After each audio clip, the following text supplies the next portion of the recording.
Қызылорда облысы бойынша қылмыстық атқару жүйесі департаменті номер 37 мекемесінде заң мен тәртіп қағидатына және қылмыстық атқару жүйесі комитетінің нұсқауына сәйкес сотталғандар арасында тәрбиелік мәні бар іс-шаралар қарқынды жалғасуда. Солардың бірі сотталғандардың шығармашылық әлеуетін дамыту, жазбаша сөйлеу дағдыларын қалыптастыру, тәрбиелік және әлеуметтік психологиялық жұмыстың тиімділігін арттыру, рухани адамгершілік құндылықтарды дамыту, сотталғандардың өзін-өзін көрсетуге, өмірлік бағдарларын пайымдауға ынталандыру, заңға бағынатын мінез-құлыққа мотивация қалыптастыру және босатылғаннан кейін әлеуметтік бейімдеуіне ықпал ету мақсатында менің түзелуге және жаңа өмірге бастар жолым, мен үшін бостандық пен жауапкершілік нені білдіреді, бостандыққа шыққаннан кейінгі болашағымды қалай елестетемін атты 3 кезеңнен тұратын шығарма жазудан байқау өткізілуде.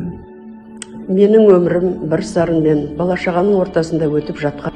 Қыс өтті, көктемде, жазда кетті. Күз келіп, құстар қайтып, ол да кетті. Өмірдің көбі кетіп, азы қалды. Қам көңіл жүрегімде назы қалды. Қайран өмір, өкініш сазы қалды. Бостандық ол шын бақыт.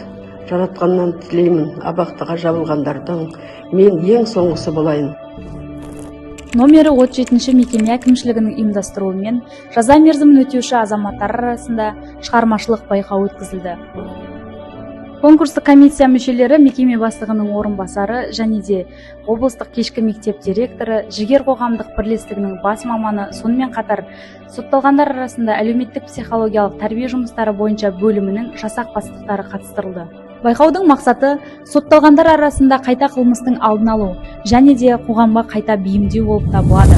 Қазылар алқасының шешімімен үздік мақала шебері деп 3 жаза мерзімін өтеуші азамат анықталды. Алдағы уақытта облыстық және де республикалық шығармалар байқауына қатысуға ұсынылады.